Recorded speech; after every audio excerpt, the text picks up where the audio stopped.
Last lecture पर हम लोगों ने पालन पिस्टिल इंटरेक्शन पढ़ा था और उसका कॉन्सेप्ट ये था कि किसी भी पिस्टिल के स्टिग्मा पर जो पालन ग्रेन लैंड करता है वो या तो राइट पालन होता है या तो रॉन्ग पालन होता है। राइट पालन वो होता है जो अपनी ही स्पीसीज से आता है, रॉन्ग पालन वो होता है जो किसी दूसरी स्पीसीज से आता है।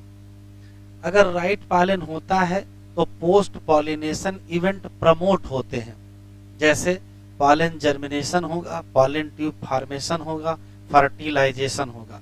और अगर रॉन्ग पालन आता है तो पोस्ट पॉलिनेशन इवेंट इनहिबिट हो जाते हैं, ना तो पॉलन जर्मिनेशन होगा, ना तो पॉलन ट्यूब फॉर्मेशन होगा और ना ही फर्टिलाइजेशन होगा। ठीक, ये हम लोगों ने लास्ट लेक्चर पर डिस्कस कर लिया था। अब आगे आज शुरू करते हैं। तो मान लेते हैं कि ये कोई पिस्टिल है जिसमें ये स्टिग्मा है, ये स्टाइल है, ये ओरी और उसके अंदर ये ओव्यूल, और यहाँ कोई पालन ग्रेन आया है जिसको हम कंपैटिबल पालन कह रहे हैं। कंपैटिबल पालन का मतलब वो पालन ग्रेन जिसको हम राइट पालन भी कहेंगे। तो मान लेते हैं यहाँ कंपैटिबल पालन आया है, और कंपैटिबल पॉलन यदि आया है तो पोस्ट पॉलिनेशन इवेंट प्रमोट हो जाएंगे। होगा क्या, इस पर्टिकुलर पॉलन के केमिकल स्टिग्मा पर पाए जाने वाले केमिकल के बीच रिएक्शन होगा और ये तय हो जाएगा कि ये पॉलन ठीक है, इसको एक्सेप्ट कर लिया जाए। तो एक्सेप्ट होने का मतलब ये है कि पोस्ट पॉलिनेशन इवेंट स्टार्ट हो जाएंगे। तो देखो क्या स्टार्ट होगा। पॉलन ग्रेन का स्ट्रक्चर अगर पहले से थोड़ा बहुत याद हो तो इस टाइप का कुछ स्ट्रक्चर बनाया था हम लोगों ने। इसमें एक छोटी सी जगह खाली होती है और इस जगह का नाम जर्म पोर होता है। तो जिस जगह जर्म पोर होता है उसी से छोटी सी आउटग्रोथ निकलती है, और वो छोटी सी जो आउटग्रोथ निकलती है उसका नाम क्या होता है, पॉलन ट्यूब होता है। तो जैसे ही पॉलन ट्यूब बनने लगेगी हम कहेंगे जर्मिनेशन होने लगा किसका, पॉलन ग्रेन का।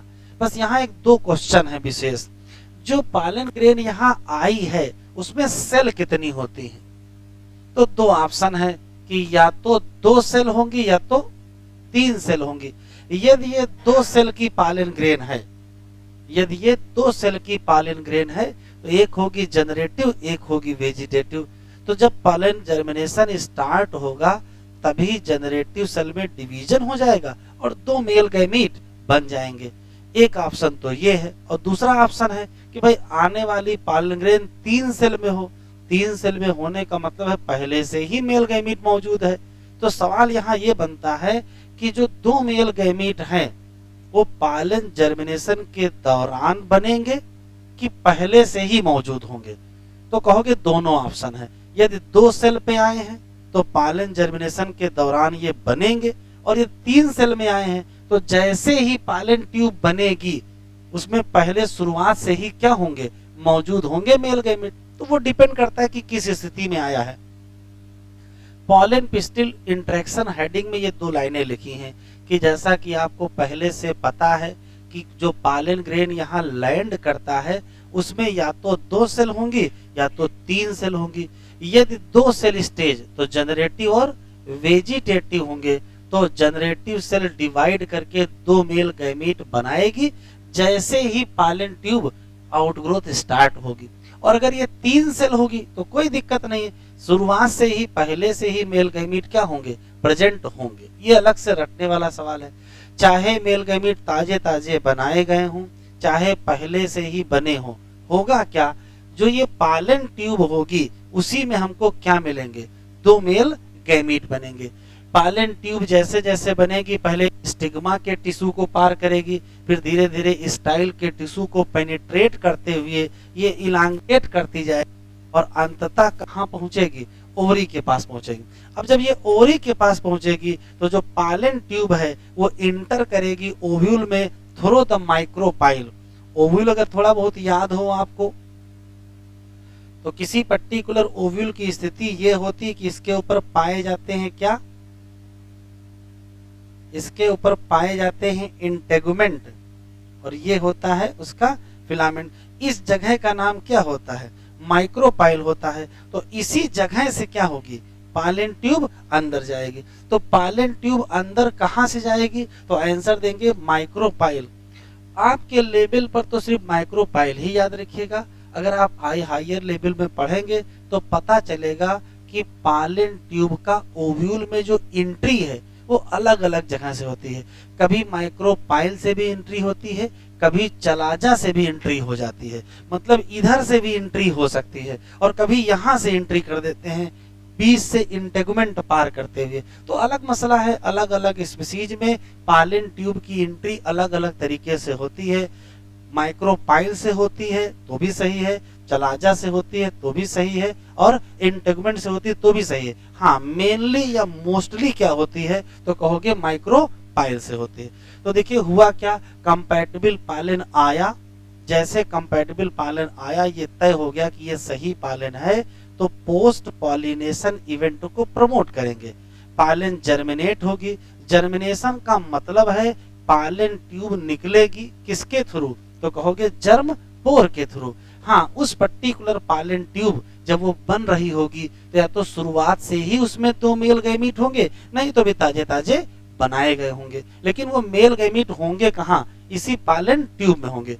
जैसे जैसे समय बीतेगा पालन ट्यूब बड़ी होगी, पहले स्टिग्मा के टिश्यू को पार करेगी, फिर स्टाइल के टिश्यू को पेनिट्रेट करते हुए धीरे धीरे कहाँ पहुंचेगी?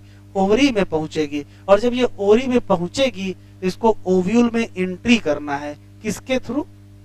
तो आंसर देंगे मोस्ट ऑफ प्लांट में ये माइक्रोपाइल के थ्रू ही एंट्री करती है। मान लेते हैं माइक्रोपाइल के थ्रू एंट्री कर गए। अब एंट्री करने के बाद अंदर क्या होगा? तो ओव्यूल के अंदर तो पाया जाएगा एम्ब्रायोसैक। ये मान लेते एम्ब्रायोसैक है, ये है चलाजल इंड। तो यदि ये चलाजल इंड है तो ये कौन सा इंड है? माइक्रोपाइलर इंड है। चलाजल इंड पर 3 एंटीपोडल सेल पाए जाएंगे, माइक्रोपाइलर इंड पर एक क्या पाई जाएगी? एक सेल, और 2 क्या होंगे? सिनर्जिड। तो दूसरी सिनर्जिड इसके पीछे की तरफ होगी।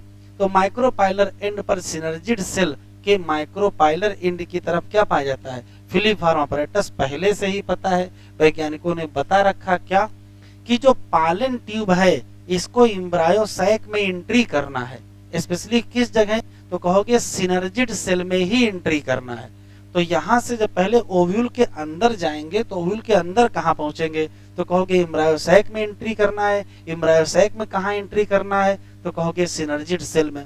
अब सवाल है कि क्या पालन ट्यूब के आंखें हैं, इसको दिखाई पड़ रहा है कि ये सिनर्जिड सेल है, इसी में एंट्री करो? तो होता क्या है कि यहाँ पर पाया जाता है फिलीफॉर्म अपैरेटस, और फिलीफॉर्म अपैरेटस ही गाइड करता है पालन ट्यूब को कि हम इधर हैं, हमारी तरफ आओ। तो जिधर फिलीफॉर्म अपैरेटस होगा उधर ही जाएगा। तो फिलीफॉर्म अपैरेटस है किस पर? सिनर्जिड सेल पर है। तो पालन ट्यूब इंटर कर जाएगी किसमें? सिनर्जिड सेल में। तो पहले तो माइक्रोपाइल में इंटर करेंगे, फिर सिनर्जिड सेल में एंट्री करेंगे। अब जब सिनर्जिड सेल के अंदर पहुंचेंगे तो क्या करेंगे? ध्यान से देखिएगा, पालन ट्यूब में पाए जाएंगे 2 मेल गैमीट और एक और न्यूक्लियस पाया जाएगा। इसका नाम है ट्यूब न्यूक्लियस। ये वास्तव में वही वेजिटेटिव सेल का न्यूक्लियस है। क्यों? पालन ग्रेम में तो 2 सेल थी ना, एक जनरेटिव एक वेजिटेटिव। जनरेटिव तो डिवाइड करके क्या बना ले गए? 2 मेल गैमीट बना ले गए, लेकिन वेजिटेटिव कहाँ गई? तो वेजिटेटिव सेल का न्यूक्लियस है। अब ये पालन ट्यूब में है, इसी नाते इसका नाम क्या पड़ गया? Tube nucleus. एनसीईआरटी वाला डायग्राम देखें, उसमें भी ये बना हुआ है। तो पालन ट्यूब में है क्या? तो कहोगे 2 मेल गैमीट है और एक क्या है? ट्यूब न्यूक्लियस है। ये दोनों मेल गैमीट कहाँ रिलीज होंगे? तो कहोगे सिनर्जिड सेल में रिलीज होंगे। सिनर्जिड सेल में कहाँ रिलीज होंगे? तो बड़ा इंपॉर्टेंट सवाल है। साइटोप्लाज्म में रिलीज होंगे।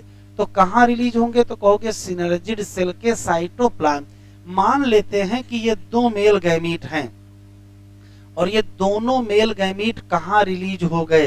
तो कहोगे सिनर्जिड सेल के साइटोप्लाज्म। सिनर्जिड सेल में भी तो न्यूक्लियस होगा, तो हो सकता मेल गैमीट सिनर्जिड सेल के न्यूक्लियस से फ्यूज हो जाए, लेकिन फ्यूज होते नहीं है। एक अच्छा क्वेश्चन बहुत पहले आया था कि पालन ट्यूब मेल गैमीट कहाँ रिलीज करती है, तो कहोगे सिनर्जिड सेल में रिलीज करती है। एग्जामिनर ने ऑप्शन चेंज कर दिए, एक ऑप्शन था डीजेनरेटिंग सिनर्जिड सेल और एक था नॉर्मल सिनर्जिड सेल। तो किसमें रिलीज करेंगे? अगर नॉर्मल में रिलीज कर दिए तो जो मेल गैमीट है वो सिनर्जिड सेल के न्यूक्लियस से ही फ्यूज हो जाएंगे। तो किसमें रिलीज करना चाहिए? ऐसी सिनर्जिड सेल में रिलीज करो जो स्वयं डीजेनरेट होने वाली हो। अब वो डीजेनरेट ही हो रही है तो उसमें फ्यूजन होगा ही नहीं, तो सिनर्जिड सेल में उस सिनर्जिड सेल में रिलीज करेंगे जो डीजेनरेट हो रही होगी। अब देखिए ये बहुत ईमानदार सेल है, इसके पास दो न्यूक्लियस आ जाएंगे। एक न्यूक्लियस को भेज दिया जाएगा किसी तरफ, तो कहोगे एग सेल की तरफ, और एक न्यूक्लियस को भेज दिया जाए किधर की तरफ, तो कहोगे पोलर न्यूक्लियस की तरफ। तो ये क्वेश्चन पूछा गया है, सिनर्जिड सेल के पास जो दो न्यूक्लियस पहुंचे हैं या दो मेल गैमीट पहुंचे हैं वो कहाँ जाएंगे, तो कहोगे एक मेल गैमीट कहाँ चला जाएगा? एग सेल में, और दूसरा मेल गैमीट कहाँ चला जाएगा? पोलर न्यूक्लियाई की तरफ। जो एग सेल की तरफ जाएगा वो जाकर के एग सेल से फ्यूज कर जाएगा उससे, और जैसे ही एग सेल से फ्यूज करेगा ये जो एग सेल है वो किसमें कन्वर्ट हो जाएगी? जाइगोट। क्योंकि एग सेल क्या होती है? एन, और जाइगोट क्या हो जाएगा? 2n हो जाएगा। जैसे ही एग सेल से जाइगोट बनेगा इस घटना को कहते हैं सिनगैमी या फर्टिलाइजेशन। तो पहला काम तो यही होगा, एक मेल गैमीट जाकर के एग सेल से फ्यूज कर जाएगा और जाइगोट बनेगा, हम कहेंगे क्या हो गया? सिनगैमी हो गया। लेकिन जो दूसरा मेल गैमीट है वो किधर जाता है? पोलर न्यूक्लियाई, और पोलर न्यूक्लियाई पहले से ही क्या है? n+n, और जो मेल गैमीट आया होगा उसके पास भी क्या होगा? भाई मेल गैमीट के पास तो n ही होता है, तो इसका एक मेल गैमीट का न्यूक्लियस और दो ये न्यूक्लियस, तीन न्यूक्लियस फ्यूज हो जाएंगे। इसी नाते इसको कहते हैं ट्रिपल फ्यूजन। तीन न्यूक्लियस फ्यूज हो रहे हैं, दो किसके? पोलर न्यूक्लियाई, और एक किसका? मेल गैमेट का। इसी नाते इस घटना को कहेंगे ट्रिपल फ्यूजन। तो रिजल्ट देखो क्या हो, भाई दो न्यूक्लियस ये है, एक न्यूक्लियस ये है, तो जल्दी ही बनेगा प्राइमरी एंडोस्पर्म न्यूक्लियस, और जिसकी पोलॉइडी क्या होगी? 3n होगी। तो ये सेल कौन सी है? ये सेंट्रल सेल है, तो जल्दी ही सेंट्रल सेल किसमें कन्वर्ट हो जाएगी? प्राइमरी एंडोस्पर्म सेल, जिसकी पोलॉइडी क्या होगी? 3n होगी। तो देखिए हुआ क्या है, एक मेल गैमीट एग सेल से फ्यूज किया है तो एग सेल किसमें कन्वर्ट हो गया? जाइगोट। और एक मेल गैमीट किससे फ्यूज किया? पोलर न्यूक्लियाई, किसमें कन्वर्ट हो गया? Primary endosperm nucleus. पोलॉइडी कितनी हो जाएगी? 3n। और अगर ये न्यूक्लियस पोलर न्यूक्लियाई इसमें PEN में कन्वर्ट हो जाएगा तो सेंट्रल सेल किस में कन्वर्ट हो जाएगी? Primary endosperm cell. अगर इसकी पोलॉइडी 3n है तो इसकी पोलॉइडी भी क्या होगी? 3n। बस खास बात यह है कि एग सेल के फ्यूजन से जाइगोट बनने को सिनगैमी कहते हैं, लेकिन अगर मेल गैमीट इससे फ्यूज करेगा तो उसको ट्रिपल फ्यूजन कहते हैं। इसका मतलब ये है कि किसी एंजियोस्पर्मिक प्लांट में दो टाइप के फ्यूजन हो रहे हैं, एक सिनगैमी हो रहा है और एक ट्रिपल फ्यूजन हो रहा है। दो टाइप के फर्टिलाइजेशन हो रहे हैं, इसी नाते इसका नाम क्या पड़ गया? Double fertilisation. डबल फर्टिलाइजेशन का होना एंजियोस्पर्म की क्या है? पहचान है। इतनी कहानी है, हम फिर से सुनाते हैं, फिर कुछ पॉइंट लिखेंगे तब आप लिखिएगा। मान लेते हैं कि पॉलिनेशन के बाद कंपैटिबल पॉलन स्टिग्मा पर लैंड कर गया। जैसे ही लैंड करेगा तो ये तय हो जाएगा कि ये सही है कि सही नहीं है। मान लेते हैं कि सही है तो फिर पॉलन जर्मिनेशन प्रमोट हो जाएगा। जैसे ही पॉलन जर्मिनेशन प्रमोट होगा वैसे ही पॉलन ट्यूब बाहर निकलेगी, किसके थ्रू? जर्मपोर। उसी दौरान ये भी देखा जाएगा कि दो सेल में आए हैं कि 3 सेल में आए हैं। अगर 2 सेल में आए हैं तो जनरेटिव सेल डिवाइड करके 2 मेल गैमीट बना लेगी, और अगर 3 सेल में आए हैं तो पहले से ही मेल गैमीट होंगे। ठीक है, पॉलन ट्यूब धीरे धीरे ग्रो करेगी, पहले स्टिग्मा के टिश्यू को पार करेगी, फिर स्टाइल के टिश्यू को पेनिट्रेट करते हुए कहां पहुंचेगी? ओवरी। ओवरी में पहुंचने के बाद पॉलन ट्यूब इंटर करेगी ओव्यूल में थ्रू द माइक्रोपाइल। अलग बात है कि चलाजा से भी एंट्री हो सकती है, इंटेगुमेंट से भी एंट्री हो सकती है, लेकिन आपके सिलेबस में नहीं, ये तो नहीं याद रखना है। एंट्री करने के बाद पालन ट्यूब फिर एंट्री करेगा किसमें, तो कहोगे सिनर्जिड सेल में एंट्री करेगा। सिनर्जिड सेल में ही क्यों एंट्री करेगा, तब कहोगे कौन गाइड करेगा, फिलीफार्म अपैरेटस। सिनर्जिड सेल के अंदर एंट्री करेंगे। पालन ट्यूब के अंदर तीन चीजें हैं, दो मेल गैमीट है और एक ट्यूब न्यूक्लियस है। बस दोनों मेल गैमीट ही वहां रिलीज हो जाएंगे, ट्यूब न्यूक्लियस वहां रिलीज नहीं होगा। दो मेल गैमेट कहां रिलीज हुए, कहोगे cytoplasm of the synergid cell.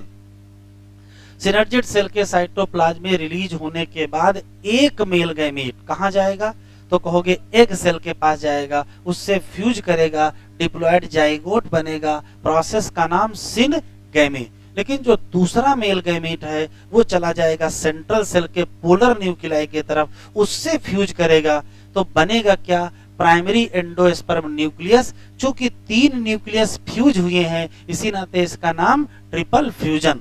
इसका रिजल्ट ये होगा कि जो सेंट्रल सेल है वो किसमें कन्वर्ट हो जाएगी, प्राइमरी एंडोस्पर्म सेल। एक और आखिरी क्वेश्चन, किसी पर्टिकुलर एंजियोस्पर्मिक प्लांट के एम्ब्रायो सैक में दो टाइप के फर्टिलाइजेशन हो रहे हैं, एक मेल गैमीट और एग के बीच हो रहा है और दूसरे मेल गैमीट और पोलर न्यूक्लियाई के बीच हो रहा है। एक हो रहा है सिनगैमी, एक हो रहा है ट्रिपल फ्यूजन। दोनों को मिला के कहते क्या है, डबल फर्टिलाइजेशन। और डबल फर्टिलाइजेशन होना पहचान है किसका, एंजियोस्पर्मिक प्लांट का। ठीक है, इतना है, हम कुछ पॉइंट लिख रहे हैं, आप लिख लीजिए, फिर नोट से पढ़ते हैं।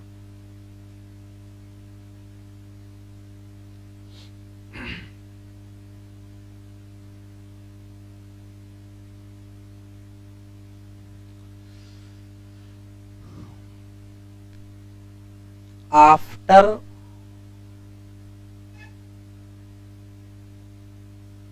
compatible pollen come on stigma, क्या होगा, तो कहोगे प्रमोट हो जाएगा। बातचीत ना करें, पोस्ट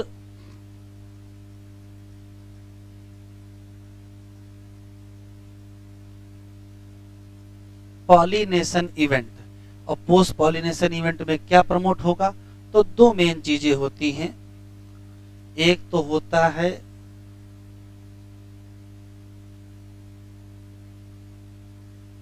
पालन जर्मिनेशन और दूसरा कह सकते हो पालन ट्यूब ग्रोथ।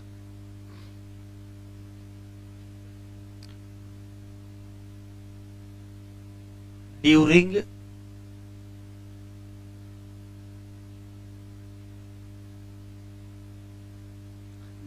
पॉलन जर्मिनेशन क्या होता है, तो कहोगे पालन ट्यूब निकलती है। Pollen tube come out through germ pore. Pollen tube निकलने को ही पालन जर्मिनेशन कहते हैं।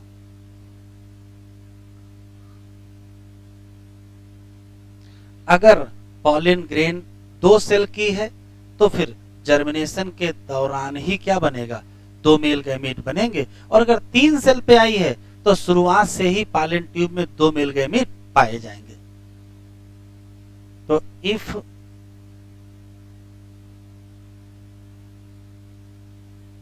pollen grain come on stigma at two cell stage, तो क्या होगा, तो कहोगे generative cell divide to make क्या, दो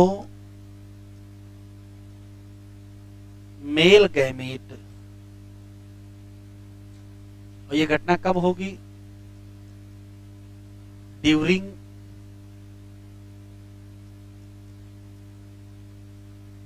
पॉलन जर्मिनेशन, एक तरफ जर्मिनेशन चल रहा होगा, एक तरफ डिवीजन हो जाएगा।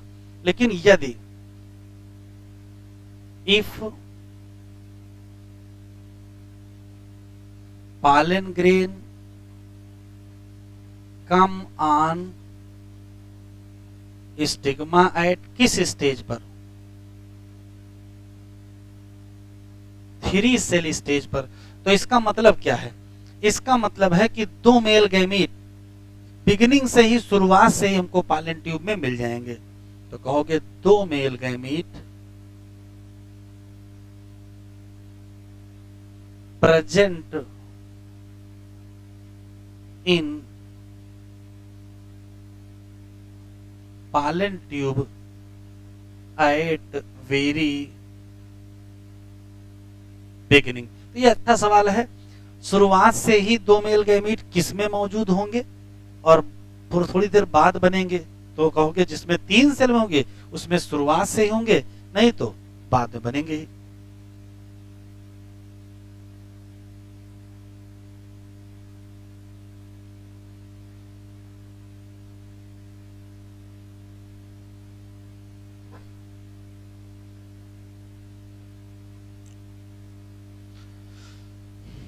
कहने का मतलब ये है, both male gamete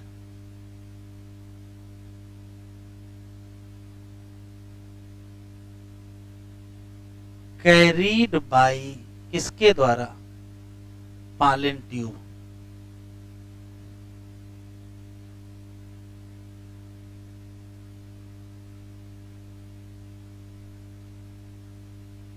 pollen tube grow करेगा through tissue of stigma and style to reach कहां, ओवरी।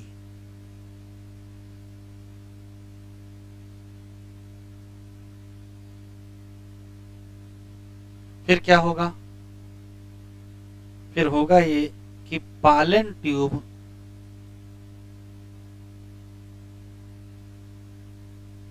इंटर इनसाइड ओव्यूल किसके थ्रू, तो ये याद रखिएगा, माइक्रोपाइल। लेकिन ये अंतिम सत्य नहीं है, ये कहीं और से भी एंट्री कर सकता है। जब माइक्रोपाइल से एंट्री करता है तो उसके लिए एक टर्म है, इसको पोरोगैमी भी कहते हैं। पोर से एंट्री किया तो क्या कहोगे, पोरोगैमी।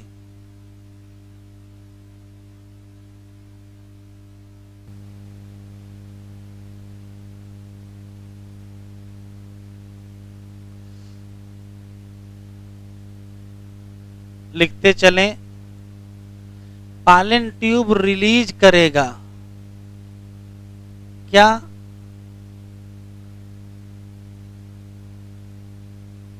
दो मेल गैमीट। कहां रिलीज करेगा, साइटोप्लाज्म ऑफ सिनर्जिड सेल। कैसे, उससे पहले एक लाइन और है, पॉलन ट्यूब एंट्री भी करेगी।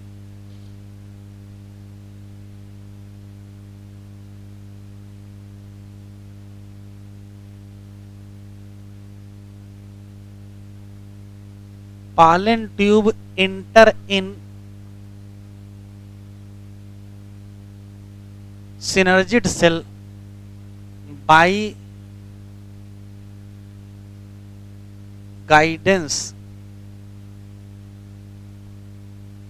ऑफ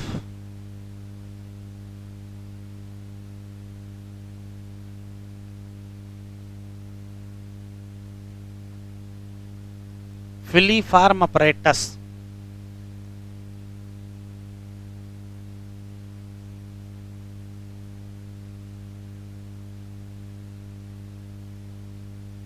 फिलीफार्म अपरेटस कहां प्रेजेंट है,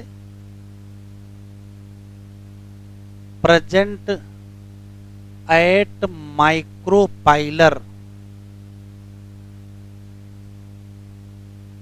end of synergid cell. Pollen tube की सिनर्जिड सेल में जो एंट्री है वो यही गाइड करता है, पहले से ही पता है। एंट्री करने के बाद पालन ट्यूब रिलीज कर देगा 2 मेल गैमीट, किसमें? Cytoplasm of synergid cell. अब यहीं से क्वेश्चन शुरू हो जाएंगे। 1 मेल गैमीट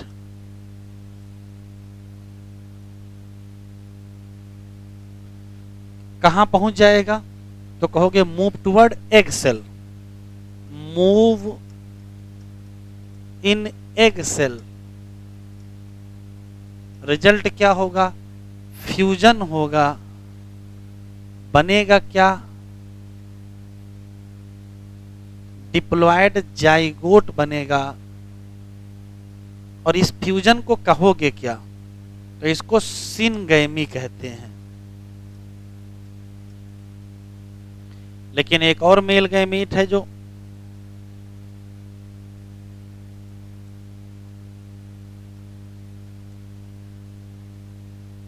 ये किधर की तरफ मूव करेगा?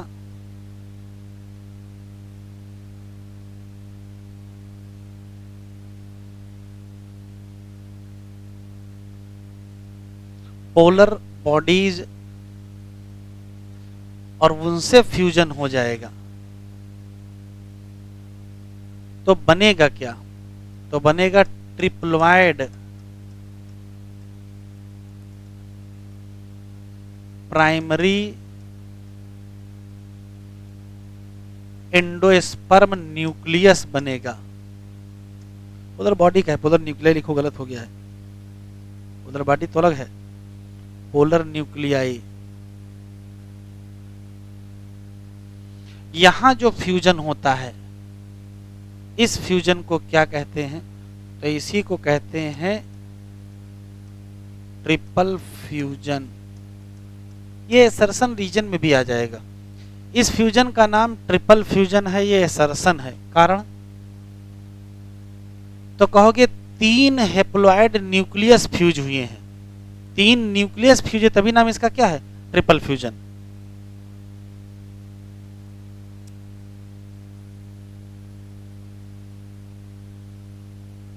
Due to fusion of 3 haploid nucleus, angiosperm में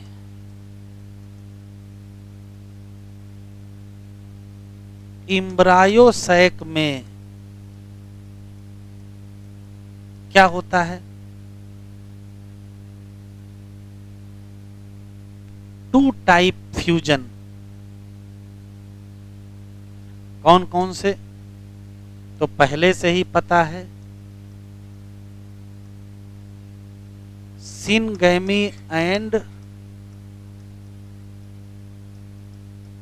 ट्रिपल फ्यूजन। इसी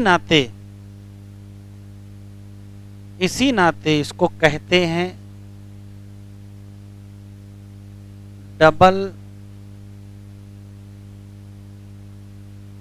फर्टिलाइजेशन।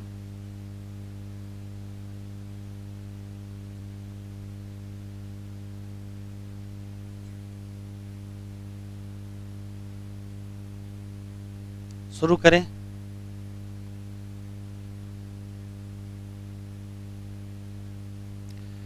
कौन कौन से चेंज हुए हैं डबल फर्टिलाइजेशन के साथ?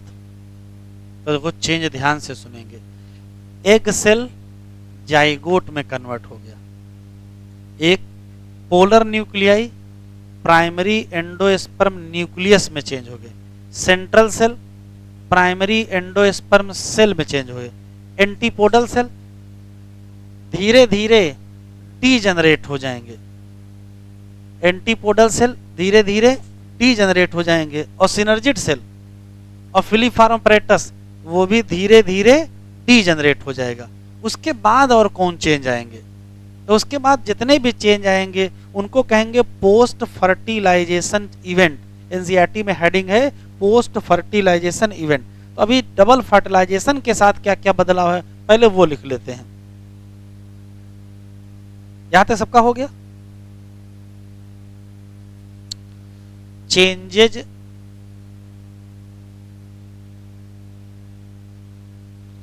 विद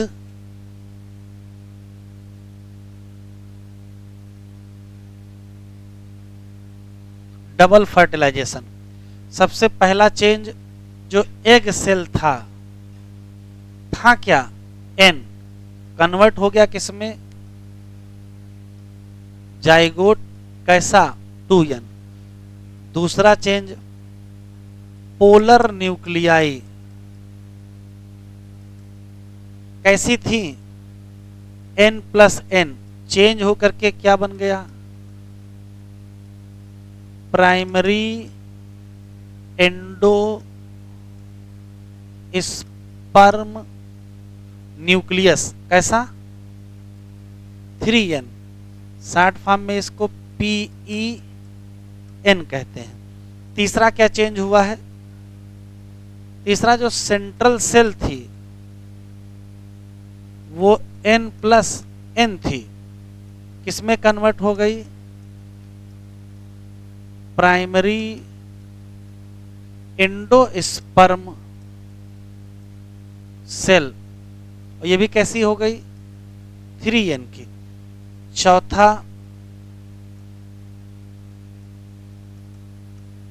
सिनर्जिड सेल एंड फिलीफार्म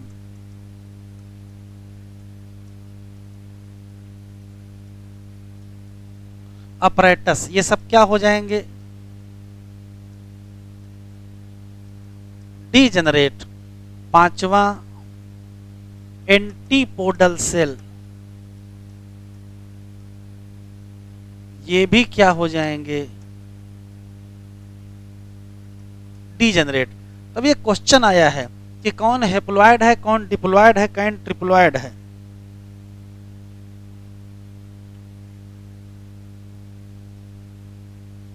कुछ नहीं होगा उसका।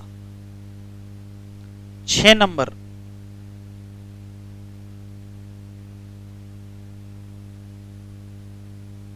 ट्यूब न्यूक्लियस क्या कर जाएगा, डीजेनरेट, और ये भी कैसा होता है, हेप्लॉयड होता है। क्या आंसर मिला उसमें, अब आंसर देख लो, उसमें हेप्लॉयड, डिप्लॉयड, ट्रिप्लॉयड पूछा है ना।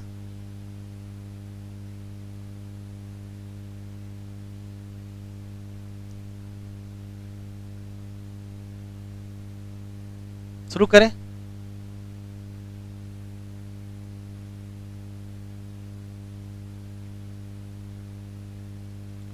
तो जरा नोट्स खोल लीजिए, नोट्स में इसको पढ़ लेते हैं। डबल फर्टिलाइजेशन के साथ क्या क्या क्या कैसे कैसे बदला है, हेप्लॉयड वाला डिप्लॉयड हो गया, हेप्लॉयड वाला ट्रिप्लॉयड कैसे हुआ, वो सब याद होना चाहिए। और कौन कौन सी चीजें डीजेनरेट होती हैं।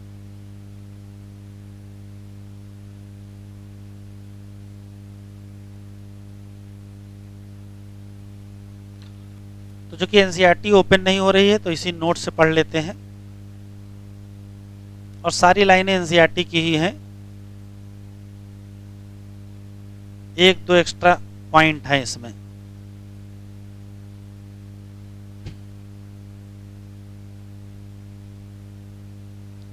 ये है तीनों डायग्राम एनसीईआरटी के ही हैं। इधर से पालन ग्रेन जर्मिनेट करेगी तो पालन ट्यूब इधर से होते हुए यहाँ देखिए एंट्री कर रही है। थोड़ा सा बड़ा डायग्राम दिखा दी, ये माइक्रोपाइलर एंड है, ये चलाजल एंड है, और ये सिनर्जिड सेल है, ये एग सेल है। तो एग सेल में क्या एंट्री नहीं कर रहा है, किसमें एंट्री हो रही है, सिनर्जिड। और यहाँ देखो मेल गैमीट लिखा है, यहाँ क्या लिखा है, वेजिटेटिव न्यूक्लियस, या इसी को ट्यूब न्यूक्लियस कहते हैं। फिर मेल गैमीट रिलीज हो जाएंगे, एक पोलर न्यूक्लियाई की तरफ और एक एग सेल की तरफ।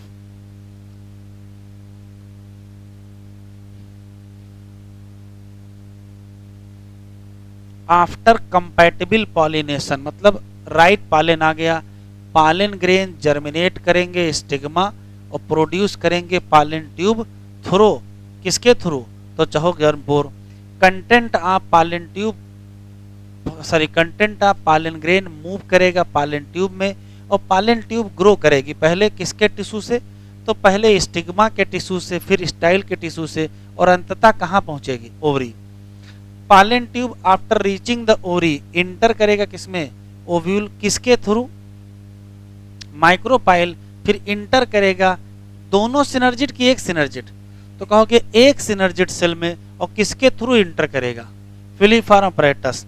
ये लाइन टिक कर लो, फिलीफॉर्म अपरेटस कहाँ प्रेजेंट है, माइक्रोपाइलर पार्ट ऑफ सिनर्जिड, और ये टिक कर लो, यही गाइड करता है क्या, एंट्री ऑफ पालन tube. After entering one of the synergid, पालन ट्यूब रिलीज कर देगा क्या, 2 मेल गैमेट, और कहाँ रिलीज करेगा, साइटोप्लाज्म ऑफ सिनर्जिड। इसमें से एक मेल गैमेट किधर की तरफ जाएगा, एग सेल की तरफ, और फ्यूज करेगा उसके न्यूक्लियस से, तो सिनगैमी कंप्लीट होगी, रिजल्ट में क्या बनेगा, डिप्लॉयड सेल, नाम क्या, जाइगोट। लेकिन जो दूसरा मेल गैमेट है वो किधर की तरफ जाएगा, पोलर न्यूक्लियाई की तरफ जाएगा, जो कि कहाँ है, सेंट्रल सेल, उससे फ्यूज करेगा और प्रोड्यूस करेगा triploid primary endosperm nucleus, short form में पीएन, कैसा होगा, 3n, जो कि इसमें इन्वॉल्व है फ्यूजन कितने, 3 हेप्लॉयड न्यूक्लियस, तो नाम रखना पड़ा क्या, ट्रिपल फ्यूजन। जो कि 2 टाइप के फ्यूजन हो रहे हैं, एक हो रहा है सिनगैमी, एक हो रहा है ट्रिपल फ्यूजन। कहाँ हो रहे हैं दोनों, एम्ब्रायोसैक में, इसी ना तेज घटना का नाम, और ये इंपॉर्टेंट है किसके लिए, फ्लावरिंग प्लांट या एंजियोस्पर्म के लिए। सेंट्रल सेल ट्रिपल फ्यूजन के बाद क्या कन्वर्ट हो जाएगी, प्राइमरी एंडोस्पर्म सेल, पीसी, इसको भी 3n कहेंगे, और प्राइमरी एंडोस्पर्म सेल आगे जब डेवलप करेगी तो भी देखेंगे क्या बनाएगी, एंडोस्पर्म, जबकि जाइगोट डेवलप करके क्या बना लेगा, एम्ब्रायो। हेड डालें, पोस्ट फर्टिलाइजेशन स्ट्रक्चर या इवेंट, वो 2 बातें यहां लिखी हुई हैं कि किस सेल पे आएंगे,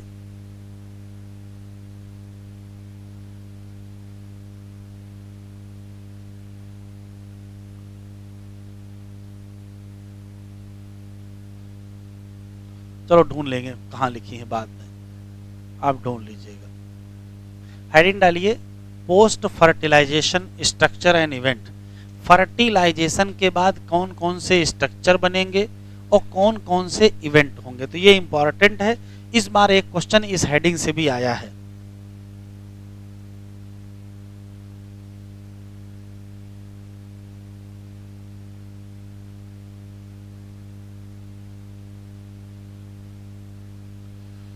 पोस्ट फर्टिलाइजेशन,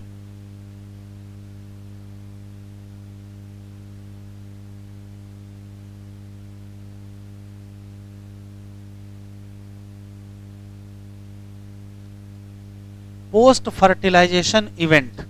अब देखो कौन कौन सी घटनाएं होंगी, अभी लिखेंगे नहीं सुनेंगे। तो सबसे पहली घटना ये होगी कि जो PEC है या जो PEN है, प्राइमरी एंडोस्पर्म सेल और प्राइमरी एंडोस्पर्म न्यूक्लियस, इसी से क्या बनना है,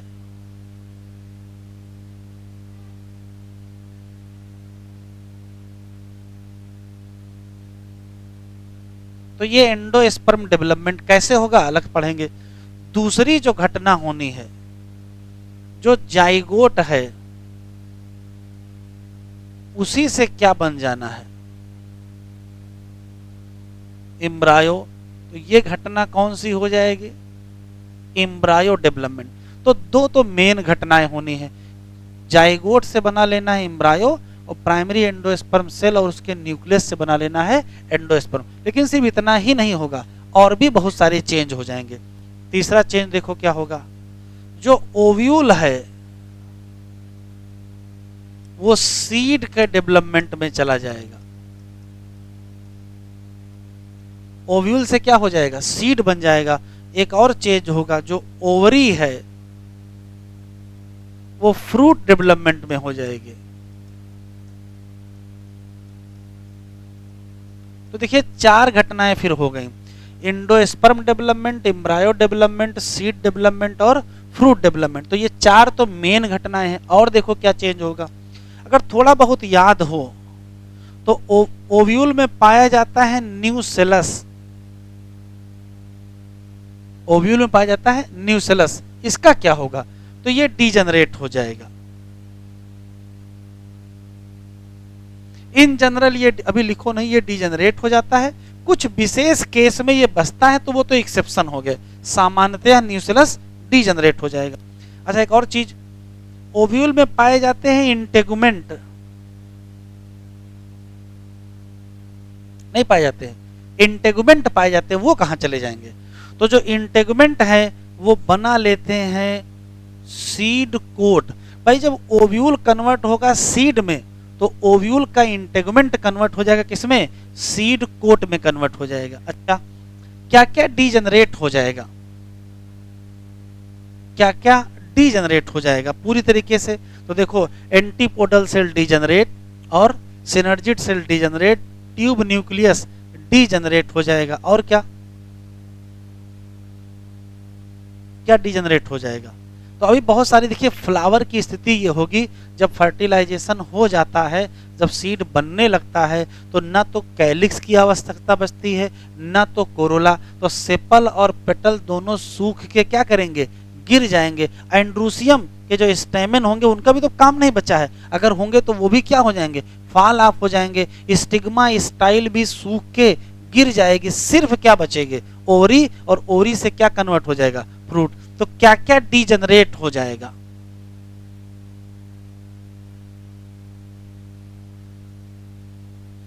डीजनरेटिंग स्ट्रक्चर कौन कौन से होंगे? तो कई चीजें होंगे। एक तो एंटी पोडल सेल, दूसरा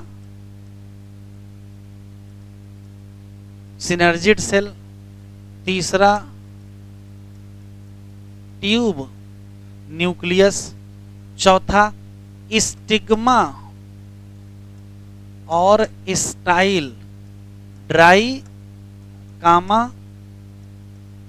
फॉल ऑफ, गिर जाएंगे। पांचवा स्टेमेन भी क्या हो जाएंगे? ड्राई और फॉल ऑफ हो जाएंगे। छठा सेपल और पेटल, ये भी क्या होंगे? Dry and fall of. अब सब लिख लीजिए। पहली हेडिंग डालें, endosperm development. Stamen, sepal, petal, stigma, style, सब चीजें सूख के गिर जाएंगे। एक्सेप्शन अलग है, वो अलग बात है, किसी में सेपल बचा रहेगा, किसी में पेटल बचा रहेगा, वो अलग मसला है। सामान्यतः गिर जाएंगे सूख के।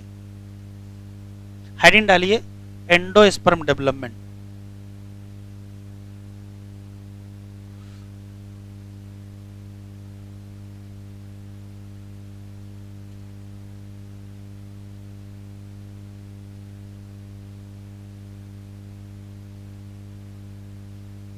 जरा देख लीजिए इधर, जितना अभी आपको पता है, मान लेते हैं कि आपको पहले से ये पता है प्राइमरी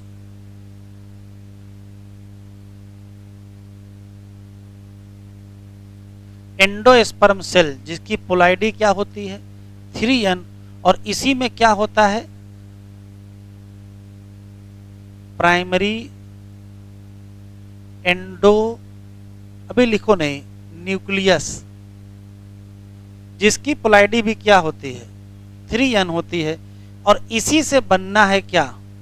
एंडोस्पर्म। तो जब इसी से बनेगा तो एंडोस्पर्म की भी पोलैरिटी क्या होगी? 3n होगी। अब बनेगा कैसे वो देखना है। तो होता क्या है कि मान लेते हैं कि ये पर्टिकुलर सेंट्रल सेल है और ये माइक्रोपाइलर इंड है, ये चलाजल इंड है। तो अगर आपको थोड़ा बहुत याद हो तो जाइगोट कहां मिलेगा?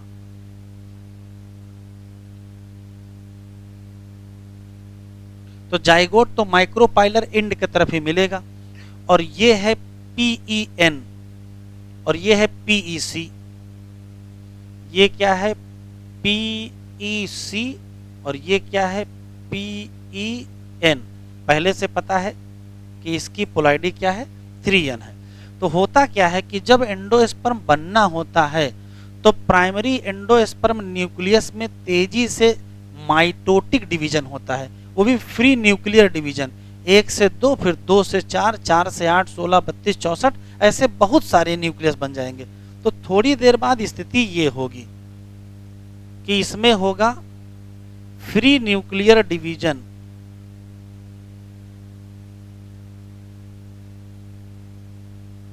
क्या होगा फ्री न्यूक्लियर डिवीजन। तो प्राइमरी एंडोस्पर्म सेल ये जैसे थे वैसे ही बना दिया है, इसके अंदर ये जाइगोट जैसे था वैसे बना दिया है। बस हाल ये हुआ होगा कि इसके अंदर जो प्राइमरी एंडोस्पर्म न्यूक्लियस था वो एक न्यूक्लियस से बहुत सारे न्यूक्लियस में कन्वर्ट हो जाएगा, मल्टी न्यूक्लिएटेड स्टेट बन जाएगी। तो इसी को हम लोग कहेंगे, इसी को हम लोग कहेंगे फ्री न्यूक्लियर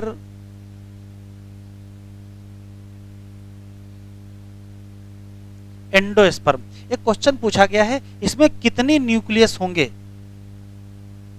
इसमें कितने न्यूक्लियस होंगे। तो एनसीईआरटी में एक लाइन लिखी है, number of free nuclei are variable, अलग अलग स्पीसीज में फ्री न्यूक्लियस की संख्या क्या होगी, अलग अलग होगी। तो नंबर ऑफ न्यूक्लियस क्या होंगे, वेरिएबल। जल्दी ही इनको समझ में आएगा, तो गड़बड़ हो गया है, हमको न्यूक्लियस बनाने के साथ सेल वॉल भी बनाना चाहिए जिससे सेल बने। तो अब इसके बाद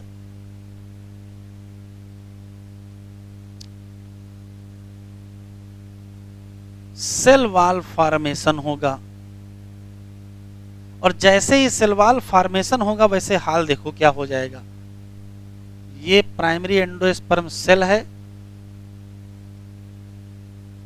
और जो जाइगोट बना था वो अभी भी वैसे ही बना हुआ है, बस बाकी जगह क्या हो जाएगा, तो बाकी जगह देखो स्थिति ऐसे हो जाएगी।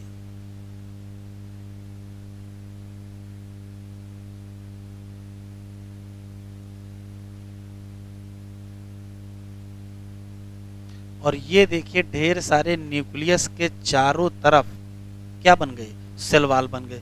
अब क्या दिख रहा है, तो अब आपको दिख रहा है सेलुलर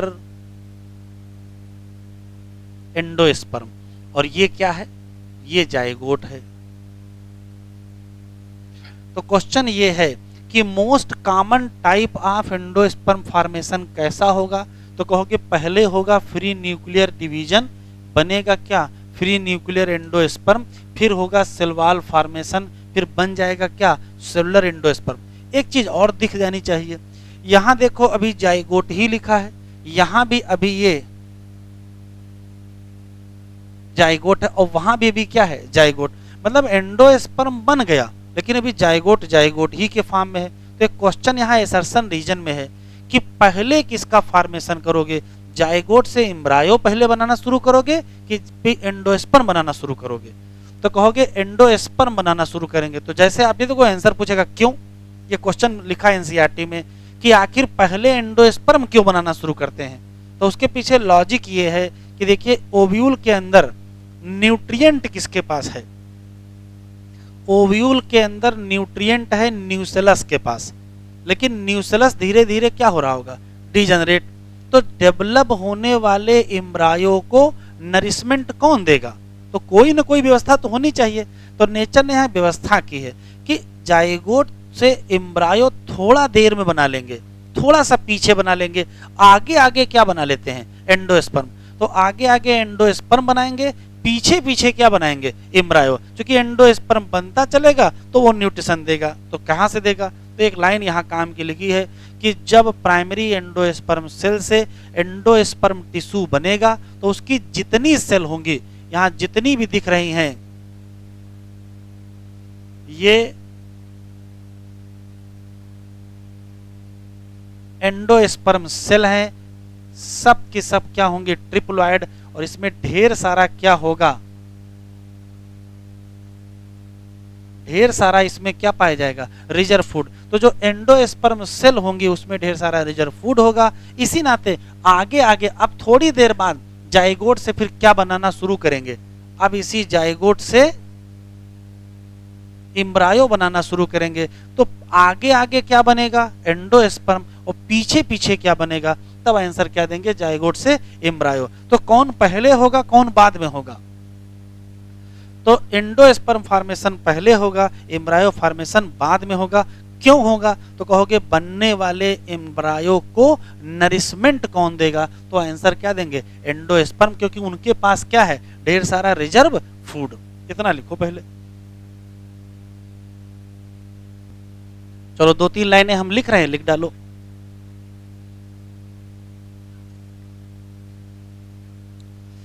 पहली लाइन ये है, बेटा बातचीत अब ना करो, अब कहानी हो चुकी है। एंडोस्पर्म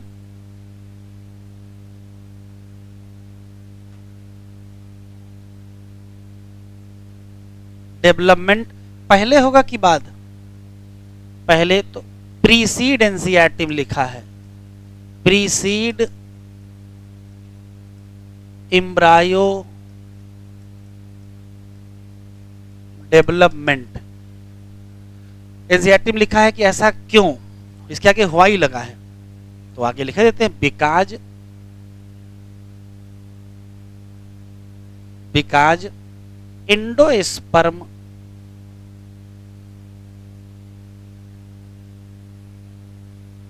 प्रोवाइड किसको, नरिशमेंट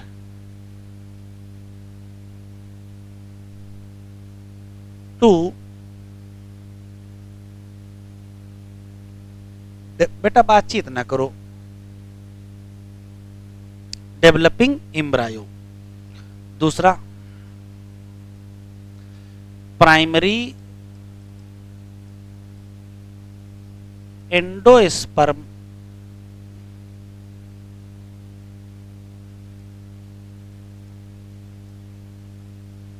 सेल कौन सा डिवीजन करेगी, माइटोटिक डिवीजन। और क्या बनाएंगे, तो कहोगे एंडोस्पर्म टिश्यू, और उसकी जितनी भी सेल होंगी उसमें एबंडेंट क्या मिलेगा, रिजर्व फूड। और यही क्या देगा, नरिशमेंट।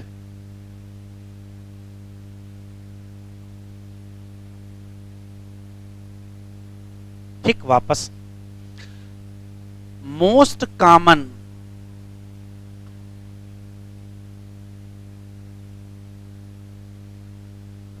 टाइप ऑफ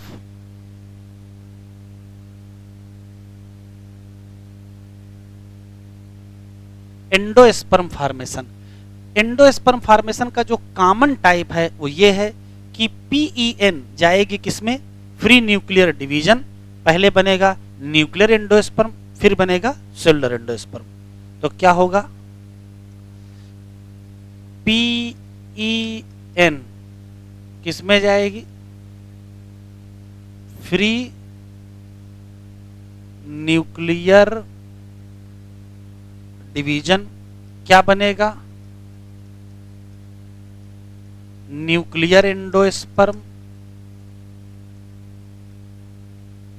फिर क्या होगा,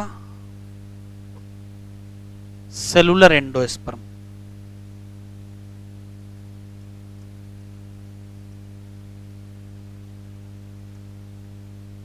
ठीक है, ये सामान्यतया है।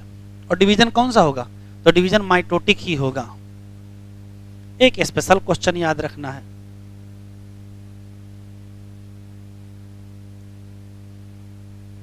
कोकोनट, नारियल, कोकोनट की स्थिति ये होता है कि कोकोनट का जो कोकोनट वाटर होता है वो वास्तव में फ्री, जिसको हम लिक्विड एंडोस्पर्म भी कहते हैं, वो वास्तव में फ्री न्यूक्लियर एंडोस्पर्म है।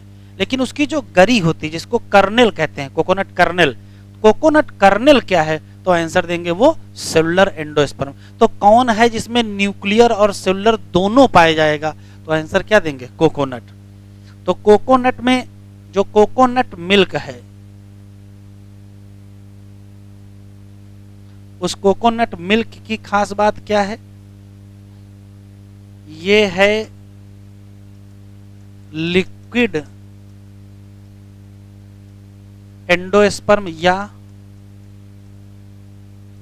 Nuclear endosperm. जबकि कोकोनट कर्नेल जो है,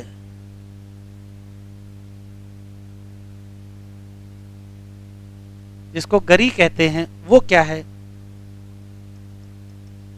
सॉलिड एंडोस्पर्म या इसी को सेलुलर एंडोस्पर्म। अगर मक्के का दाना हो, कच्चा कॉर्न, तो कॉर्न में भी मिल्की व्हाइट फ्लूइड होता है, उसको कॉर्न कर्नल कहते हैं। तो वहां भी क्या होगा? तो जहां कॉर्न कर्नल होगा उस जगह वहां भी एंडोस्पर्म मिलेगा आपको। तो बहुत जगह व्हीट कर्नल होता है, कॉर्न कर्नल होता है, कोकोनट कर्नल होता है। मिल्क होगा, अगर मिल्की होगा मतलब बहुत लिक्विड जैसा होगा, तो फिर वो क्या हो जाएगा? लिक्विड एंडोस्पर्म हो जाएगा।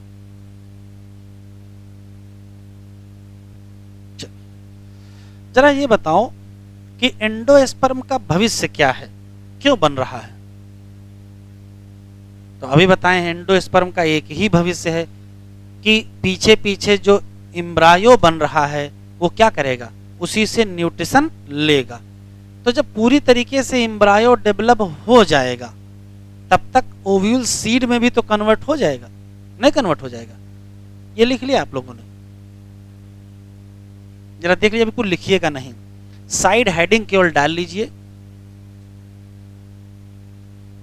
Fate of endosperm. एंडोस्पर्म का क्या भविष्य है? तो भविष्य देखो जरा क्या है।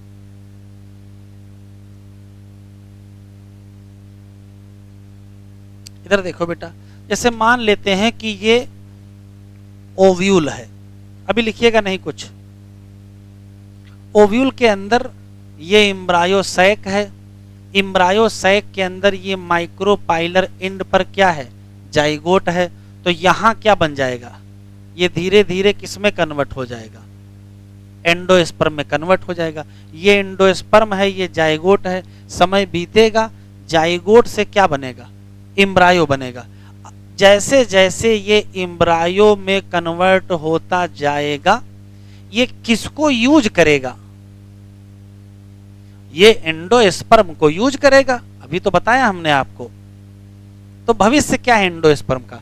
तो कहोगे एंडोस्पर्म डेवलप होने वाले एम्ब्रायो को नरिशमेंट देता रहेगा, आगे आगे बनेगा, पीछे पीछे एंडोस्पर्म यूज भी तो होता रहेगा। और कौन यूज करेगा? डेवलपिंग एम्ब्रायो यूज करेगा।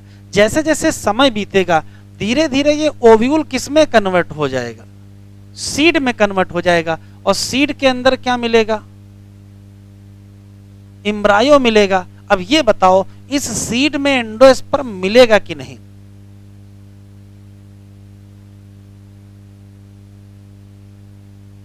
तो ध्यान से सुने, पहला ऑप्शन ये है कि यदि डेवलप होने वाले एम्ब्रायो ने पूरा का पूरा एंडोस्पर्म कंज्यूम कर लिया होगा, तो सीड में एंडोस्पर्म नहीं मिलेगा। और दूसरा ऑप्शन है कि जितना एंडोस्पर्म बना होगा वो पूरा कंज्यूम ना कर पाया हो, तो सीड में बचा रहेगा। तो सीड में एंडोस्पर्म मिलेगा कि नहीं मिलेगा, ये कौन तय करेगा? ये एम्ब्रायो तय करेगा। अगर एम्ब्रायो पूरा कंज्यूम कर गया, अगर एम्ब्रायो पूरा कंज्यूम कर गया तो सीड में नहीं मिलेगा, और अगर पूरा कंज्यूम नहीं किया तो सीड में मिलेगा। मान लेते हैं कि ये सीड है और उसके अंदर एंडोस्पर्म है, तो इसका करोगे क्या आप बचा के? करोगे क्या? तो भाई सीड में यदि एंडोस्पर्म है तो कल को सीड का क्या होगा, जर्मिनेशन होगा, तो उसमें यूज होगा। तो एंडोस्पर्म के भविष्य देखो क्या है। पहला भविष्य ये है, पहला भविष्य ये है कि डेवलप होने वाला एम्ब्रायो इसको कंप्लीटली कंज्यूम कर ले तो सीड में नहीं मिलेगा। दूसरा भविष्य ये है इसको कंप्लीटली कंज्यूम ना करें तो सीड में मिलेगा। और अगर सीड में मिला तो फिर कहाँ यूज हो जाएगा, सीड जर्मिनेशन में। बस एग्जामिनर आपसे ये पूछता है कि बताओ कौन कौन लोग हैं जिनके एम्ब्रायो एंडोस्पर्म पूरी तरीके से कंज्यूम कर लेते हैं, और कौन कौन लोग हैं जिनके एम्ब्रायो एंडोस्पर्म को पूरी तरीके से कंज्यूम नहीं करते हैं। जो कंज्यूम नहीं करेंगे उनके सीड में मिलेगा। तो फिर क्वेश्चन पूछेगा कौन कौन लोग हैं जिनके सीड जर्मिनेशन में एंडोस्पर्म यूज होता है। तो भाई जिनमें होगा उन्हीं में तो यूज होगा। और कौन कौन लोग हैं जिनके सीड जर्मिनेशन में एंडोस्पर्म का कोई रोल नहीं होता, तो बताओ। तो मैं एग्जाम्पल आपको बता रहा हूं, याद रखेंगे लगभग लगभग डाइकाट, स्पेशली लेग्यूमिनेसी फैमिली के जितने मेंबर हैं या फैबेसी फैमिली के, जैसे पी है, जैसे बीन है, जैसे ग्राउंडनट है, जैसे चिक पी है, जैसे ग्राम है, चना, जितने आपको ये सब मिलेंगे, सोयाबीन है, जितने भी आपको डाइकाट में फैबेसी या लेग्यूमिनेसी फैमिली के मेंबर होंगे, उन सब के एम्ब्रायो की खास बात है कि वो पूरी तरीके से एंडोस्पर्म खा लेंगे, तो उनके सीड में एंडोस्पर्म नहीं मिलेगा, तो जर्मिनेशन में यूज नहीं होगा।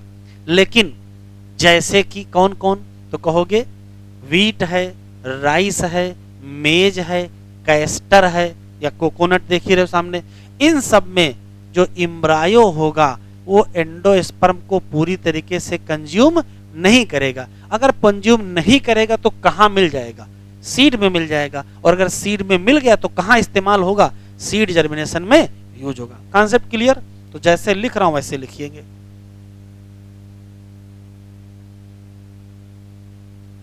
Endosperm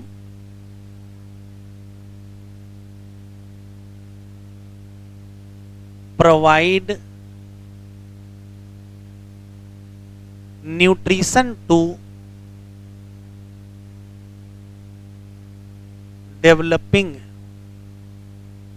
embryo। याद रखिएगा थोड़ा सा एंडोस्पर्म हमेशा पहले बन जाएगा, बिफोर डेवलपमेंट ऑफ एम्ब्रायो। ठीक, किसमें किसमें, तो याद रखेंगे इन पी में, बीन में, ग्राउंड नट में और ग्राम में। और भी बहुत सारे लोग हैं, इन सब में क्या होगा, तो कहोगे एंडोस्पर्म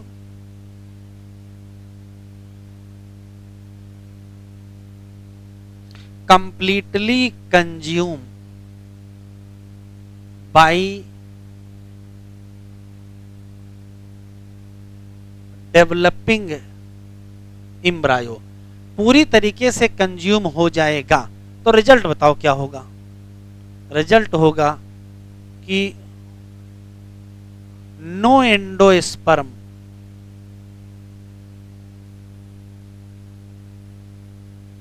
परसिस्ट इन सीड। क्या सीड में मिलेगा, कहोगे नहीं मिलेगा। तो क्या सीड जर्मिनेशन में यूज होगा, नहीं यूज होगा।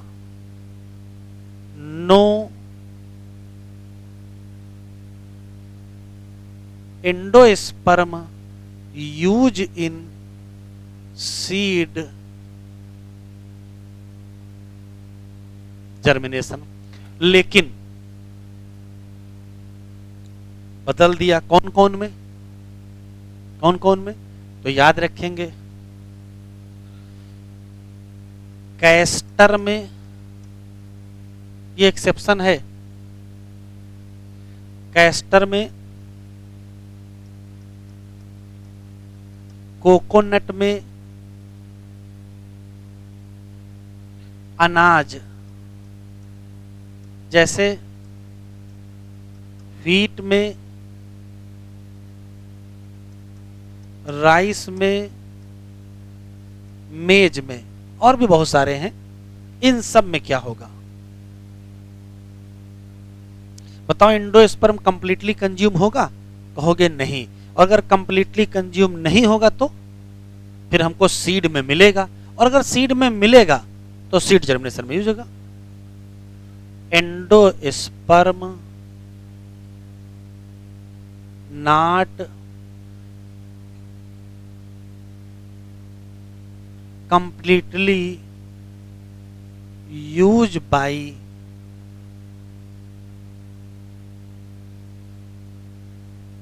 developing embryo, एक ऑप्शन। तो रिजल्ट क्या होगा? रिजल्ट होगा एंडोस्पर्म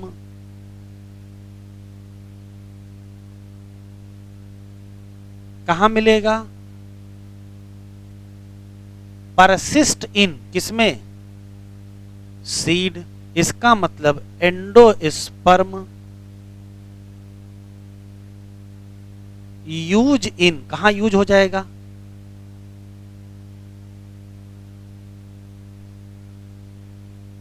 तो यहां कुल 6 सवाल हैं, कोई भी पूछ लेगा, ऐसे पूछेगा कौन से ऐसे लोग हैं जिसमें एंडोस्पर्म सीड जर्मिनेशन में यूज होता है, आप ये आंसर दीजिएगा। कौन से ऐसे लोग हैं जिनके सीड में एंडोस्पर्म परसिस्ट करता है, फिर ये आंसर दीजिएगा। कौन से लोग हैं जिनका एंडोस्पर्म पूरा यूज नहीं होता है, तो फिर यही आंसर दीजिएगा। तो 3 क्वेश्चन का ये आंसर है और 3 क्वेश्चन का ये आंसर है। डालें side heading ploidy of endosperm से क्वेश्चन आते हैं।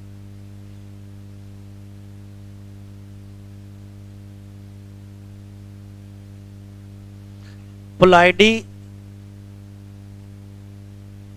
ऑफ एंडोस्पर्म, जरा देखो कैसे क्या होता है। तो जो मेल होता है वहां से आएगा क्या?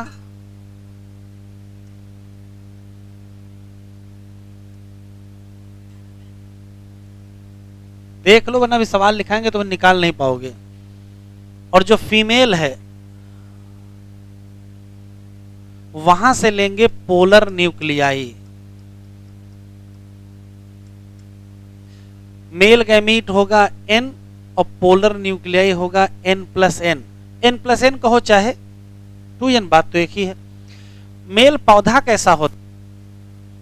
2N। और फीमेल पौधा कैसा होता है? 2N। ध्यान सुनिएगा, male plant 2N, male gamete N, female plant 2N, polar nuclei N+N कहो चाहे 2N कहो, फिर इन दोनों का फ्यूजन हो जाएगा और क्या बनेगा? एंडोस्पर्म। और एंडोस्पर्म बनेगा कैसा? तो 3N। ये बताओ इस 3N में कौन कौन से कहां से आए हैं? तो इसमें जो एक N है और इधर से 2N, यही तो हुआ है। ये कहां से आया है? मेल से। और ये कहां से आया है? फीमेल से। कहने के बाद फीमेल के पास जितना था वो सब भेज दिए और मेल के पास जितना था उसका आधा भेजे। बस ये याद रखिएगा, जब कभी एंडोस्पर्म की पोलॉइडी निकालनी हो तो जितना मेल के पास होगा उसका आधा भेज दीजिएगा और जितना फीमेल के पास होगा उतना पूरा भेज दीजिएगा। लिखो, समझ में आया है कि नहीं? वो सवाल लिखेंगे तब पता चलेगा। क्वेश्चन बोले? चलो क्वेश्चन लिखो।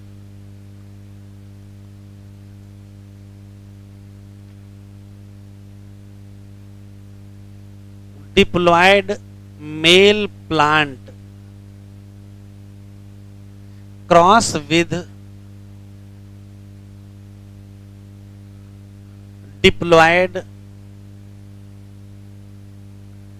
Female plant, what is ploidy of endosperm?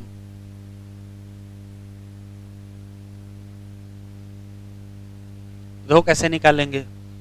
कह रखा है कि मेल क्या है, डिप्लॉयड, और फीमेल भी क्या है, डिप्लॉयड। इनसे यदि एंडोस्पर्म बनवाओगे तो कैसा होगा?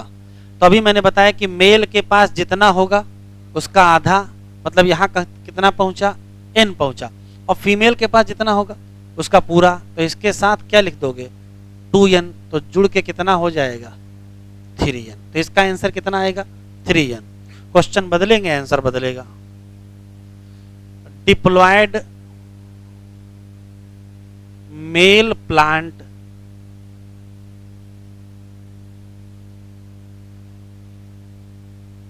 Cross with triploid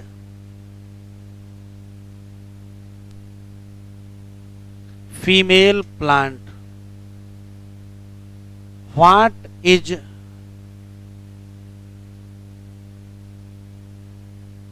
polarity of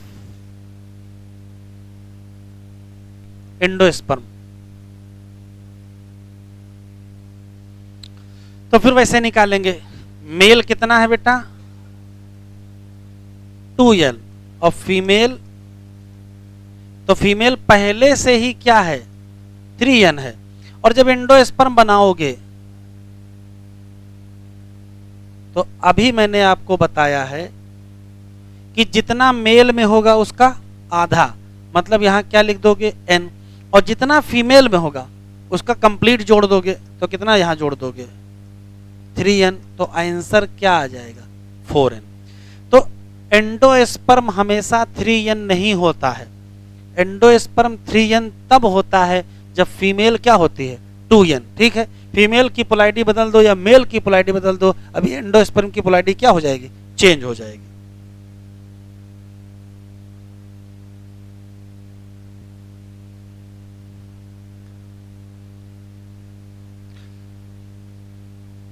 male plant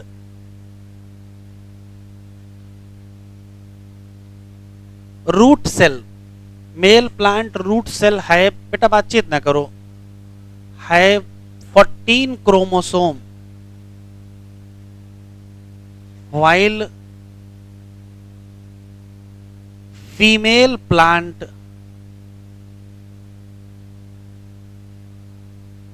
root cell with 28 chromosome.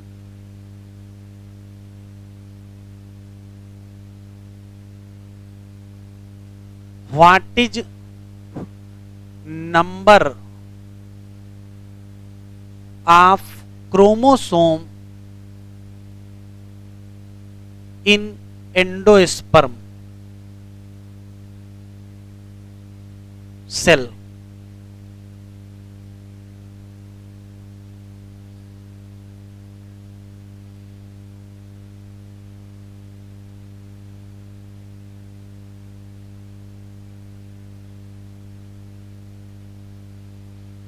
अभी समझाया है कि मेल और फीमेल में जो भी स्थिति हो उसको लिख लो। मेल में कितने हैं, 14, और फीमेल में कितने हैं, 28। जब एंडोस्पर्म बनेगा तो क्या करेंगे, जितने मेल में होंगे उसके आधे 7, और जितने फीमेल में होंगे उतने पूरे, कितना हुआ, कितना, 35।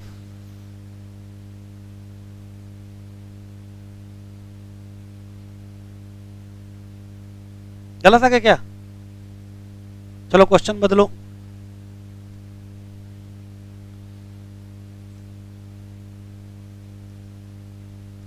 Male gamete with chromosome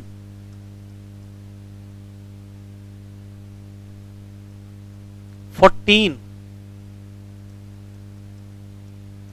while female gamete with chromosome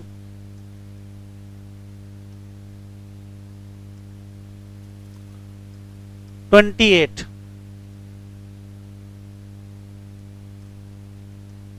What is number of chromosome in endosperm cell?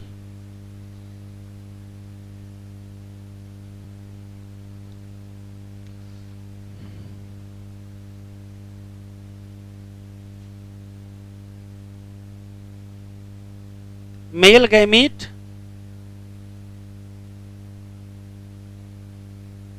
और फीमेल गैमीट दिया है। मेल गैमीट में कितने हैं? 14। और फीमेल गैमीट में बस ये बता दो कि मेल गैमीट n होता है कि 2n? अच्छा, मेल गैमीट भैया n होता है, ऐसा ना करो गड़बड़। और फीमेल गैमीट, अच्छा भैया फीमेल गैमीट 2n कब से होने लगा? फीमेल गैमीट अभी भी क्या है? n ही है। ये एक सेल है, फीमेल गैमीट कहो चाहे एक सेल कहो। अब बताओ मेल प्लांट का हाल क्या होगा और फीमेल प्लांट का हाल क्या होगा? तो मेल प्लांट होगा 2n और फीमेल प्लांट भी मान लेते हैं 2n, ठीक है। अरे जो भी संख्या है वो 2n ही मानो। अब यहां 2n कितना हो जाएगा? यहां 2n हो जाएगा 28 और यहां कितना हो जाएगा? अब एंडोस्पर्म बना लो।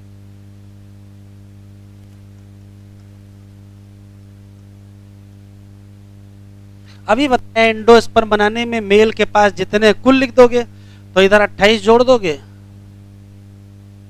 कि सॉरी पूरे कुल नहीं जोड़ेंगे, आधे कितने जोड़ेंगे?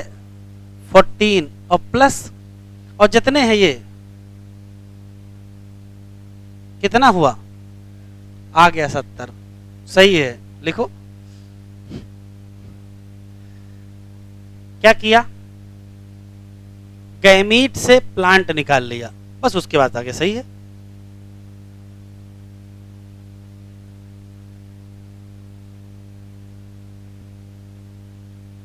चलो जरा बुकलेट खोल लीजिए, थोड़ा सा पढ़ लेते हैं।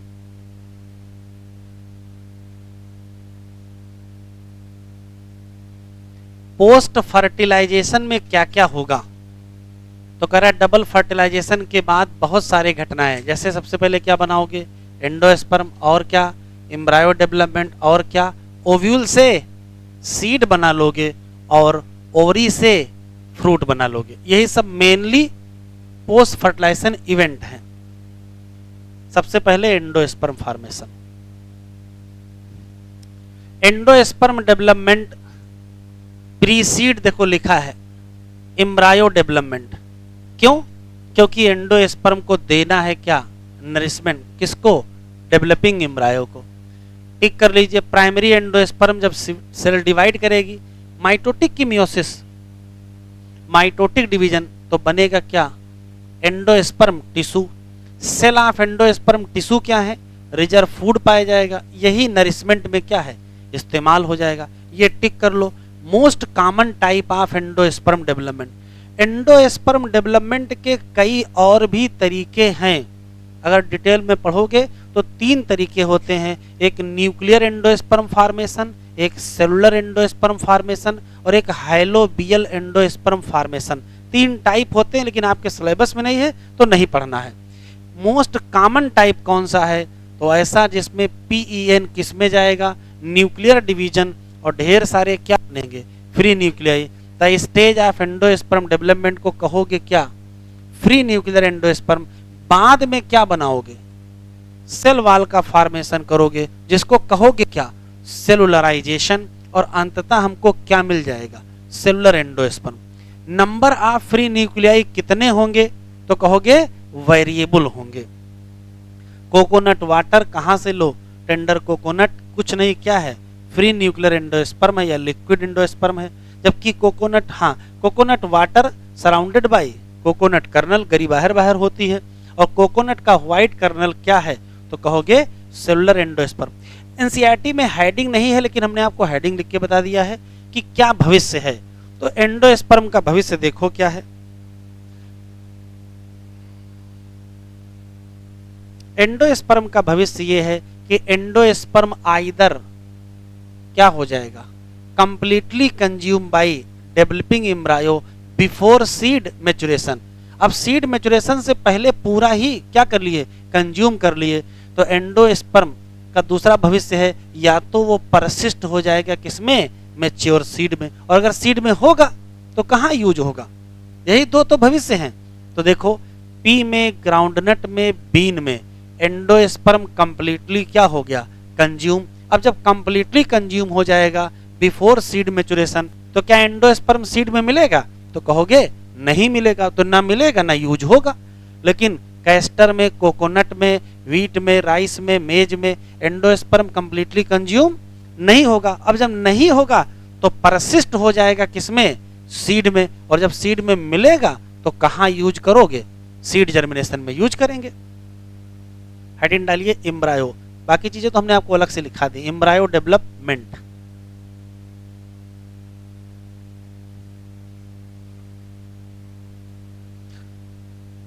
Embryo development. एम्ब्रायो डेवलपमेंट में दो क्वेश्चन तो याद करने वाले हैं।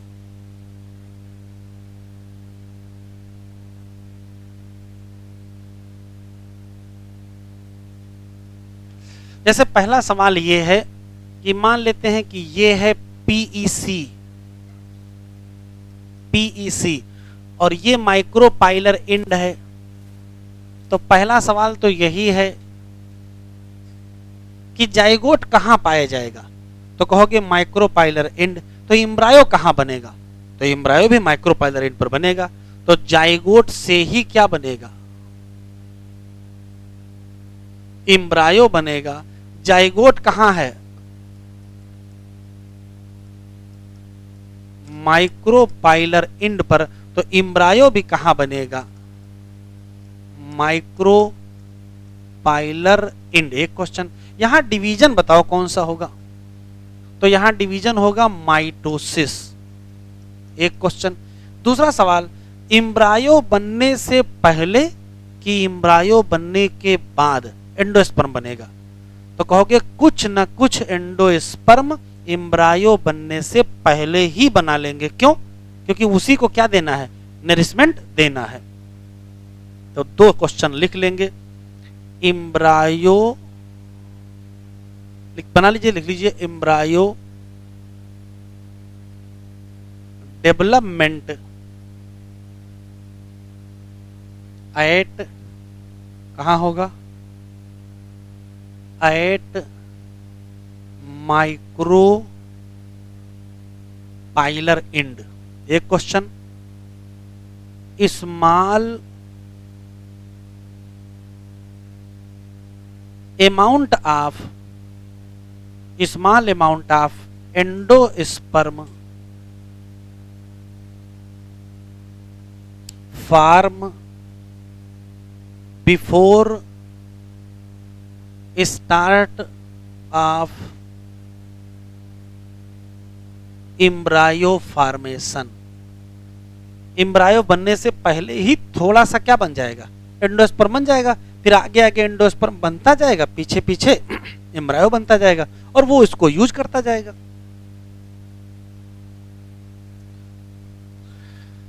वैसे तो डाइकाट और मोनोकाट में बहुत अंतर है, लेकिन डाइकाट और मोनोकाट का जो एम्ब्रायोजेनेसिस है वो शुरुआती स्टेज में सेम रहता है। इनिशियल एम्ब्रायोजेनेसिस सेम होती है जब कॉटिलिडान बन जाएंगे। तो अगर एक कॉटिलिडान बना तो मोनोकाट, और अगर दो बन गए तो डाइकाट। तो इसी नाते याद रखिएगा, डाइकाट मोनोकाट के सीड में तो जमीन आसमान का अंतर है, लेकिन एम्ब्रायोजेनेसिस की अगर हम बात करेंगे तो इनिशियल शुरुआती एम्ब्रायो फॉर्मेशन के स्टेप क्या होते हैं, सेम होते हैं। लिख लीजिए, रटने वाला है, dicot and monocot seed greatly differ but but initial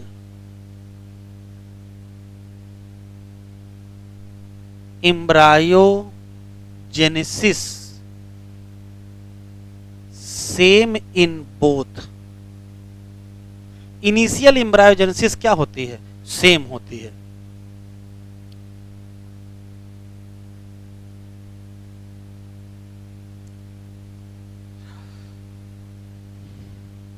अभी रटने के हिसाब से लिख लेंगे, अभी डायग्राम बनाएंगे। पहले होता है जाइगोट, जाइगोट से बनता है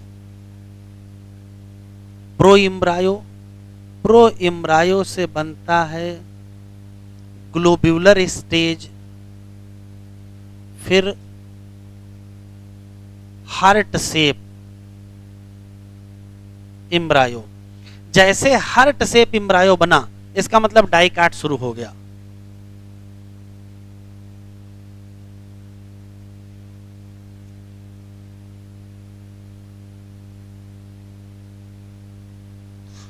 फिर मैच्योर,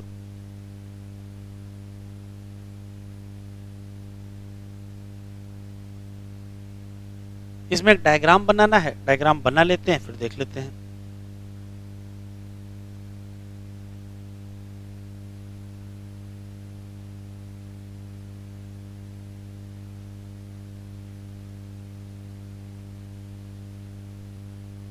देख लीजिए, जाइगोट जो स्वयं कहां होगा? जो स्वयं माइक्रोपाइलर इंड पर होगा। पीछे बता के आए हैं कि ये कहां पाया जाएगा? माइक्रोपाइलर इंड पर। और इसमें जो पहला डिवीजन होगा, तो पहले डिवीजन के रिजल्ट में दो सेल बनेंगे। एक सेल का नाम बेसल सेल और एक सेल का नाम एपिकल सेल। खास बात यह है कि ये माइक्रोपाइलर इंड की तरफ होगी और ये चलाजल इंड की तरफ होगी। उसके बाद की कहानी चलेगी। जो बेसल सेल है वो क्या बनाएगी? सस्पेंसर बनाएगी, और जो एपिकल सेल है वो क्या बनाएगी? एम्ब्रायो बनाएगी। ठीक। अब देखिए होगा क्या, इस बेसल सेल से सस्पेंसर, ये ऊपर सस्पेंसर बन रहा है, और जो एपिकल सेल है उससे नीचे क्या बन रहा है? एम्ब्रायो बन रहा है। तो पहले सस्पेंसर को देखते हैं। ये एक बेसल सेल है, डिवाइड करके ये क्या बना लेगी? दो बेसल सेल, फिर डिवाइड करके क्या बना लेगी? चार। कहने का मतलब है कि जब बेसल और एपिकल सेल बन जाती हैं, उसके बाद इन दोनों में कोई तालमेल नहीं है। ये अपना डिवीजन करें और ये अपना डिवीजन करें। तो सिर्फ इसकी देखते हैं। एक बेसल सेल, फिर दो बेसल सेल, फिर चार बेसल सेल, 8, 16, 32, 64 ऐसे होती जाएंगी। तो धीरे धीरे हमको एक इलांगेटेड स्ट्रक्चर दिखाई पड़ेगा, जिसके टिप पर जो सेल होगी उसका नाम हास्टीरियल सेल होगा, बीच में छोटी छोटी सेल होंगी उनका नाम सस्पेंसर सेल होगा, और सबसे नीचे की जो सेल होगी उसका नाम हाइपोफाइसिस होगा। अब आ जाओ, ये है एपिकल सेल। एपिकल सेल में अभी एक सेल है, फिर डिवाइड करके दो सेल बनाएगी, फिर ये 4 सेल बनाएगी, फिर ये 8। जैसे ही 8 सेल बन जाती हैं, उसी को हम कहते हैं कि अब ग्लोब्यूलर स्टेज बन गया। ठीक है। अब 8 सेल को ध्यान से देखोगे तो ये 4 सेल ऊपर की दिख रही है और ये 4 सेल नीचे की दिख रही हैं। जो 4 सेल ऊपर दिख रहे हैं उनका नाम हाइपोबेसल सेल है, जो 4 नीचे दिख रहे हैं उनका नाम एपीबेसल सेल है। भविष्य में क्या होगा? ये हाइपोबेसल सेल भविष्य में रेडिकिल बनाएंगे, जिससे क्या बनेगा? रूट बनेगा। और जो एपीबेसल है भविष्य में प्लम्यूल और क्या बनाएंगे? कार्टिलिडान बनाएंगे। और ये जितना स्ट्रक्चर दिख रहा है, ये टोटल स्ट्रक्चर सस्पेंसर है। तो टोटल यहां से यहां तक ये सस्पेंसर है, और सस्पेंसर में 3 टाइप की सेल हैं।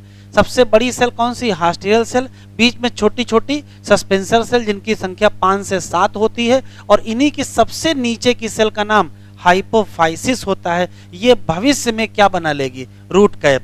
अब उसी का डेवलपमेंट होगा। धीरे धीरे ग्लोब्यूलर स्टेज से क्या बन जाएगा? Heart shape. और धीरे धीरे क्या बन जाएगा? मैच्योर। जब मैच्योर एम्ब्रायो बन के तैयार होगा, तो यहां से यहां तक तो ये क्या हो गया? ये तो सस्पेंसर हो गया। सस्पेंसर में 3 सेल, वो अलग मसला हो गया। यहां देखो क्या है? प्लम्यूल बन गया है, कार्टिलिडान बन गया है, और क्या बन गया है? रेडिकिल। प्लम्यूल का भविष्य है कि ये स्टेम बना लेगा, रेडिकिल का भविष्य है कि वो रूट बना लेगा, और कार्टिलिडान तो कार्टिलिडान है ही। तो अब मैच्योर एम्ब्रायो बन गया। इसके बाद धीरे धीरे आगे डेवलपमेंट होता जाएगा। रूट बनेगा, सूट बनेगा, कार्टिलिडान का क्या है उसका अलग देखेंगे। तो यहाँ तक बिल्कुल क्लियर। तो यहाँ ग्लोब्यूलर स्टेज तक क्या रहेगा? चीजें ठीक रहेंगी, उसके बाद डाइकाट का अलग चलेगा और मोनोकाट का अलग चलेगा। खोल लेते हैं जरा एनसीईआरटी।